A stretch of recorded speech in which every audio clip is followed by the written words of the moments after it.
So the race is on to replace Boris Johnson as Rishi Sunak declared his bid for the Tory leadership, complete with slick campaign video and a series of senior MPs declaring their support.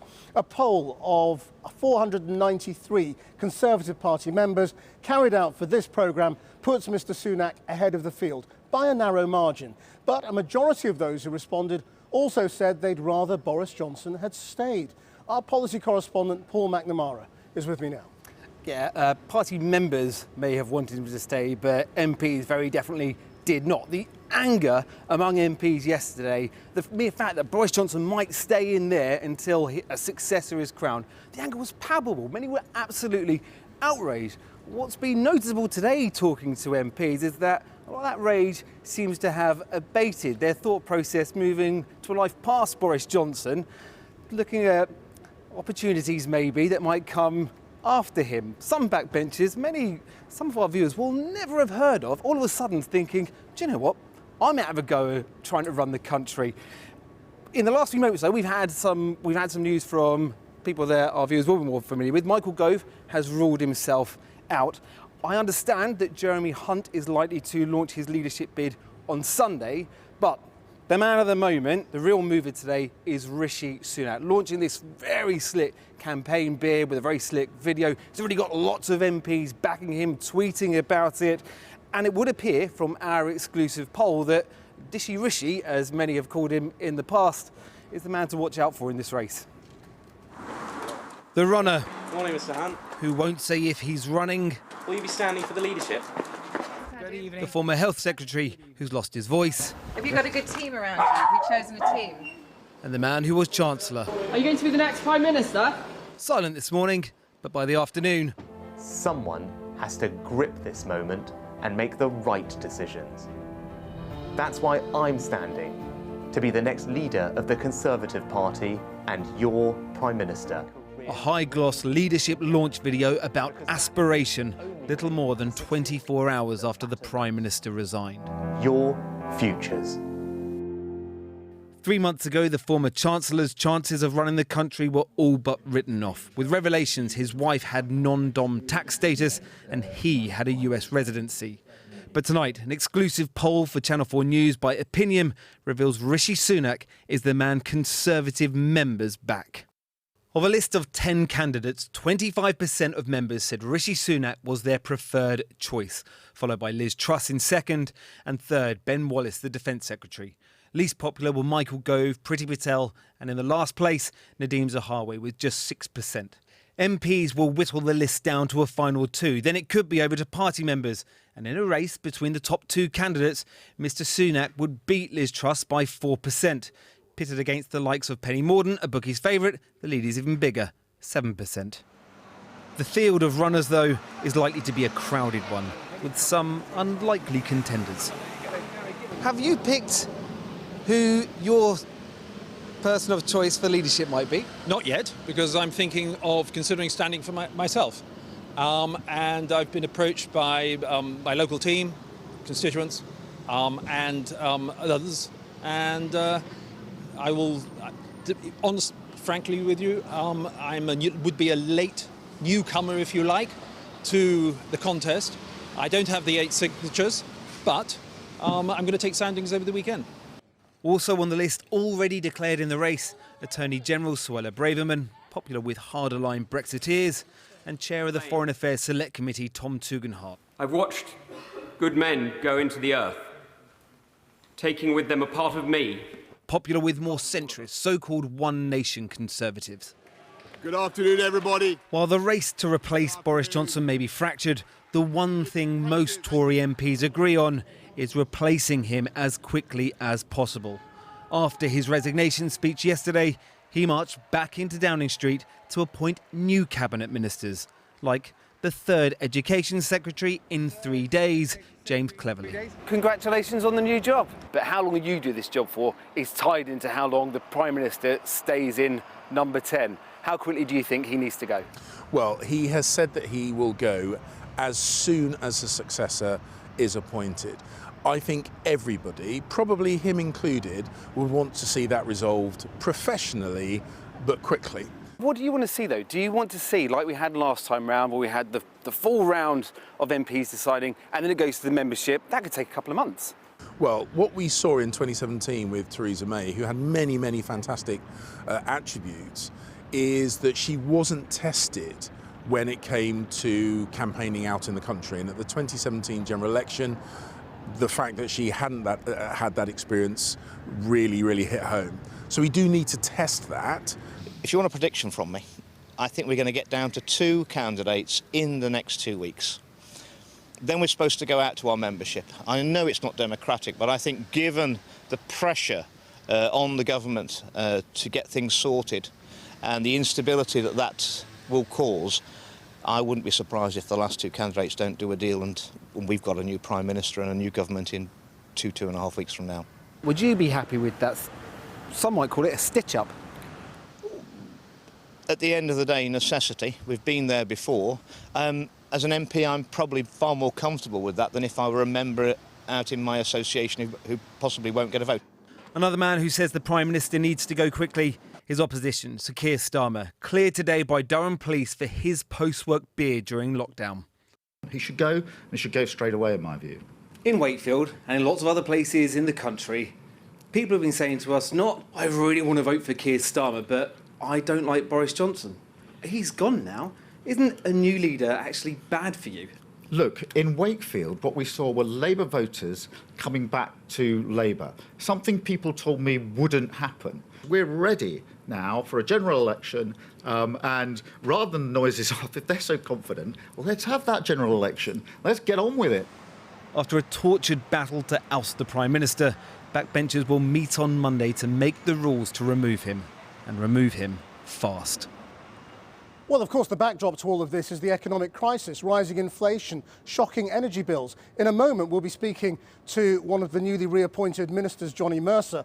But first, there are some new shocking predictions about where household energy bills are going. Joining us now is the money-saving expert, Martin Lewis. Martin, what have you discovered today? Well, we've got the latest predictions from Cornwall Insight, the analysts who look at this. Now, let me just give you the backstory. In April, we saw energy bills going up by just over 50%, putting somebody on a typical bill, there's no such thing, but it's a good totem for explaining, to around £1,971. In May, Ofgem predicted the October price cap would go up to around £2,800 for someone on typical bills. And that was the amount that Rishi Sunak, the former Chancellor, predicated the £400 to £1,200 that he was going to give each household. Well, because the year ahead wholesale prices have continued to spike, the latest prediction out today, and it makes me feel sick to tell you, and I'm sorry for everyone listening who'll be upset by it, is that in October, we will see a price cap rise of around 64%. That's a strong prediction because we're nearly at the end of the period, bringing a typical bill to £3,244 a year. In January, it will go up another 4% to around £3,360 a year for someone on typical bills. We then thought it would start to drop in April. Now, and this is a much softer prediction, it will be flat in April. Just to put this in perspective, 2 statistics for you. Number one, the rise in the prediction alone since May, when the Chancellor put his package in, is £450. The help for most households was £400. So just the prediction rise has wiped that out.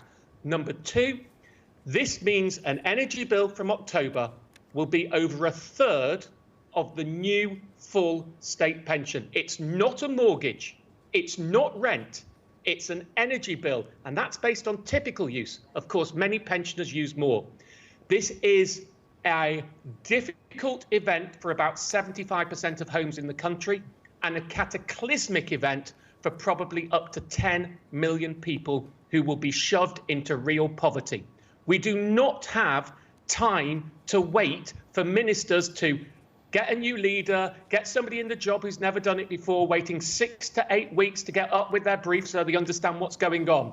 There is a hard deadline here. This isn't the arbitrary deadline of Brexit. There's a hard deadline. On the 23rd or towards the end of August, we'll hear what the new price cap will be officially. People will go wild. On the 1st of October, the prices will go up. Government is the only one who can do something to stop those prices going up to £3,244, and it must be a functioning government to do it. Martin Lewis, thank you very much indeed for that. Well, the newly appointed Veterans Minister, Johnny Mercer, joins us now. You heard that. Is it not shocking and shameful that while this crisis is bearing down on people, the Conservative Party is holding a beauty contest? No, not at all. The Prime Minister, current Prime Minister, has obviously been through the process he has been. He's, made mistakes by his own ambition, and that process is now in train to change Prime Minister and get on with governing the country and tackling all those promises that, all those problems, that Martin so eloquently outlined just now. And, a lot of us want to see answers to those problems. That is the problem in my constituency. The cost of living is going through the roof, and those are the things people are really worried about, and we're going through that process now of making that happen. Right, but I mean, you're a sort of a lame duck government. Can you do anything substantial or radical to tackle these bills now? Well, I think, as the Prime Minister said yesterday, he's not going to take any massive policy decisions at this stage, and that's why everyone wants to get on with it quickly and get on with a contest quickly and appoint a new Prime Minister and get on with governing the country as people expect us to. Right. Now, when you left the government last time, this role, I mean, you really revealed some sort of shocking truths of the way government worked. Why have you gone back in? Yeah. Because it's a different government, isn't it? It's a new government. A lot of the people that were there before have left. The culture was clearly not right, and I put my hand up and wasn't happy with it a long time before everyone else. So look, the government's changed. I think everybody knows the Prime Minister's made mistakes, or more accurately, I think the people around him have made huge mistakes. We need to right what's gone on, govern the country properly, and get on with it for the people who vote for us, and go about their jobs every day and work hard and expect government to get the basics right. Right. Who are you backing? Are you putting your demands to all the candidates? Look, I came into politics very clearly to make sure that this country gets its veterans care right, and we've made progress. And last time, the last two committed to the Veterans Pledge, which saw an Office for Veterans Affairs and a Cabinet Minister responsible for Veterans Affairs. I want to see the candidates commit to that again, to make sure we commit to and fulfil our manifesto commitments. These things matter. I know that, veterans in this country are something we like to talk a good game about, but we've actually got to deliver for them, the best country in the world to be a veteran. And I'll be looking at the candidates and what they offer in that space. And, I've no personal interest in my fortunes in this. My job is to make sure that we deliver on our veterans care in this country, and I'm determined to do that. But what was very interesting in a recent interview you gave to the Institute of Government was that you were pretty disobliging about Ben Wallace, who is obviously one of the front runners. He's in the top 3 of our poll of Conservative Party membership today. You didn't sound like you had a lot of confidence in him. Look, I think whenever anyone takes on a new job, it's very difficult. I think Ben's performed extremely well over the Ukraine crisis, over many issues since then. That was an interview over a year ago now. And the situation's changed. I think Ben's extremely capable. Well, you think he's got better? He's been the best Defence Secretary for many a year. I think he's been the best Defence Secretary for many a year that we've seen in this country. Like others, he would be a very credible choice to be Prime Minister. I mean, you said of him and Brandon Lewis that they were both extremely rude about each other's abilities, and you agreed with them. I didn't say that. I didn't say I agreed with them. I thought that what was going on was very difficult, as we were trying to work in a very difficult policy space to deal with a policy dealing with Northern Ireland legacy issues that had been around for 24 years. And obviously it was a fairly bumpy process, but actually the government's now delivered on that manifesto commitment, and I look forward to working within government to make sure we continue to deliver on our promises to our veterans. People are raising questions about some of these ministerial appointments. Peter Bone, for example, is the Deputy Leader of the House, which is a job looking after the process of the House. The House is going into recess. I mean, they're starting to look like bungs, basically, for loyal Boris Johnson supporters, because he'll get a financial payoff at the end of this. Well, I don't know anything about a financial payoff at the end of this. I think actually what you see is individuals who know that these jobs have got to be fulfilled because we've got to get on with the job of government and running the country. So, look, the Prime Minister's appointed his government. We need to get on with it. Everybody knows, sorry if you let me finish, everybody knows that we need to get on with governing the country. You've got to appoint these positions, and that's what he's done, and there's nothing more to it than that. Well, but why do we need a Deputy Leader of the House when Parliament's going into recess? There is no new legislation. Because Parliament's not going to recess for 2.5 weeks. And there's a programme of works that's going to come forward after recess as well. Of course, these positions need to be filled. If they didn't need to be filled, they wouldn't exist, would they? Well, that's what people are questioning, but Johnny Mercer, thank you very much indeed for joining us.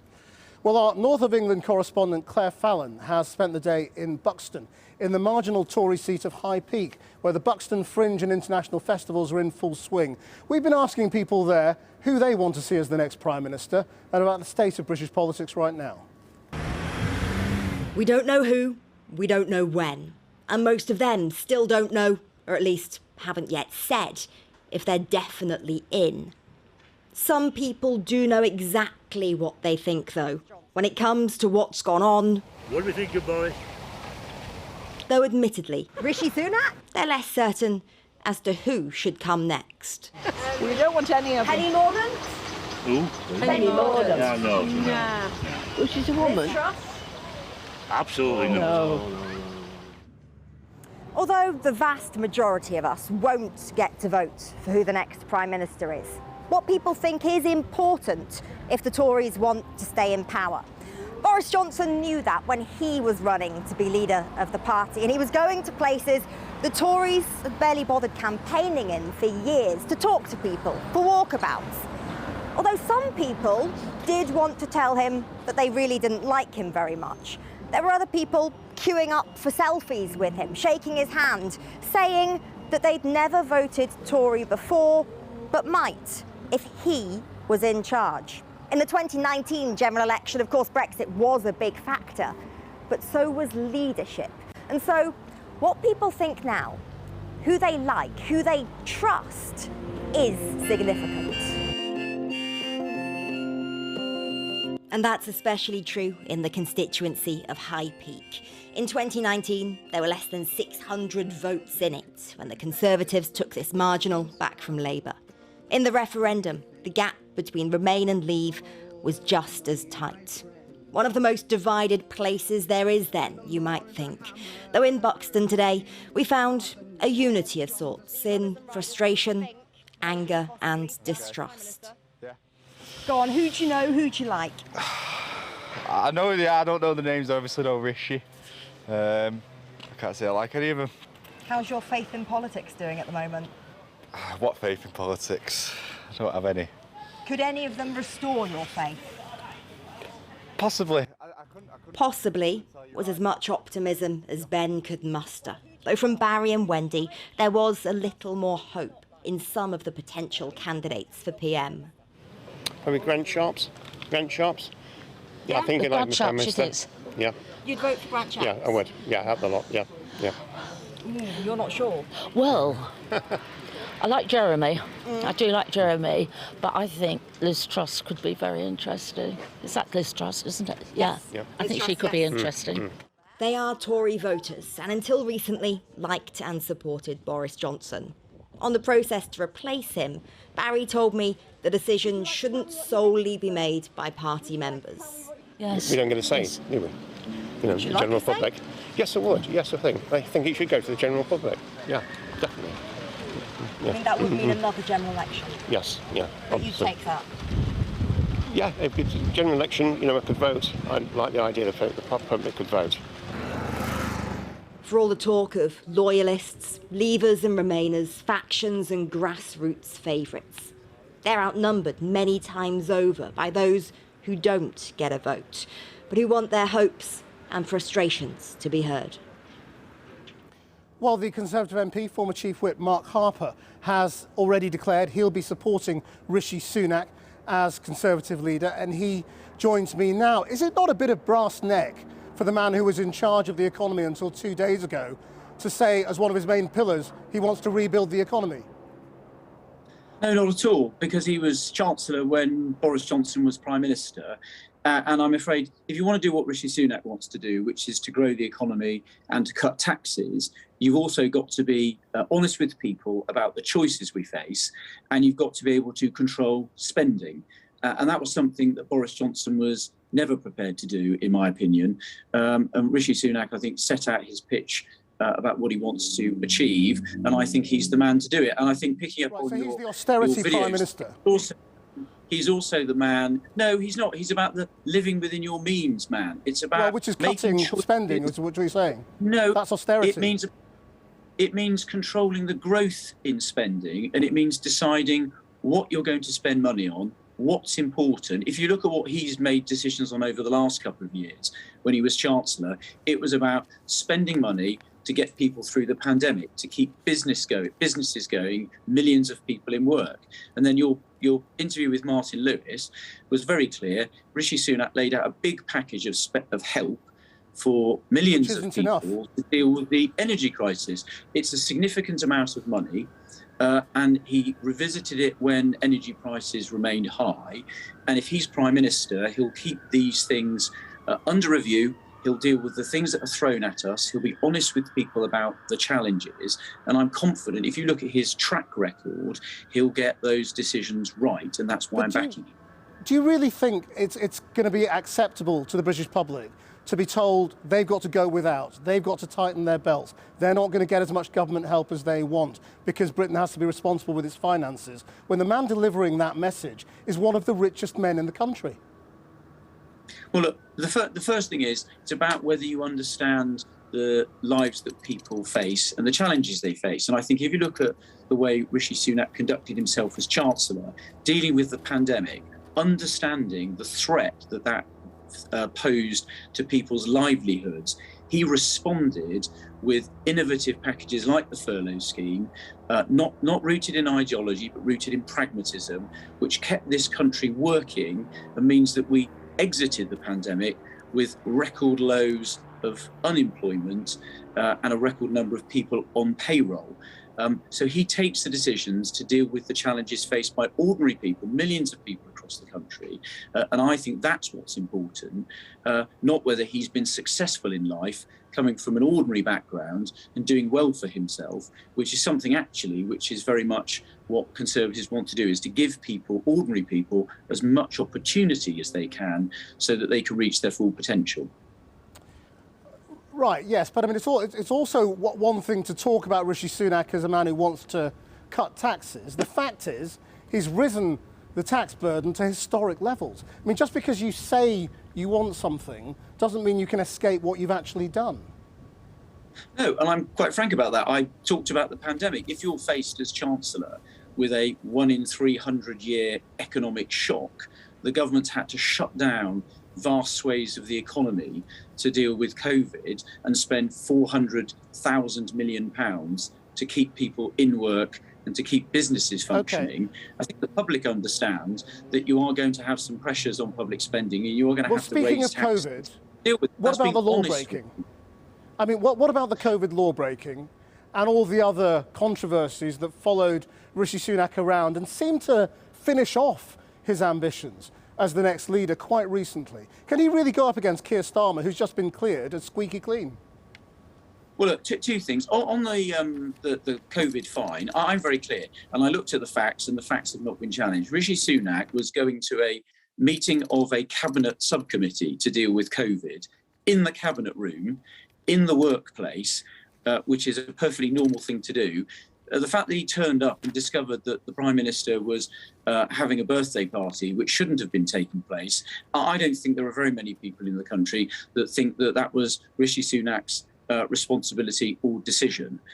So I'm not going to find him at fault for that. On the issue about the issues that came up about the non-dom status of his wife and his green card, look, for me, I think it's good that those issues are out there.